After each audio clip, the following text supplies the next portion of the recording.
ATM here, America's thinking man with a I didn't know that moment.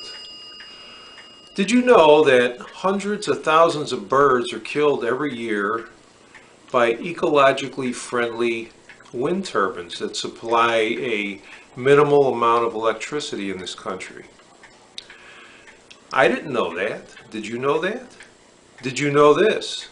That both the Bush and the Obama administration have given these suppliers of electrical energy a pass on the Migratory Bird Act, which basically means that all the birds that they're killing, they don't have to account for it, they don't have to pay any fines or anything like that, where fossil fuel industry suppliers of electricity have to pay fines.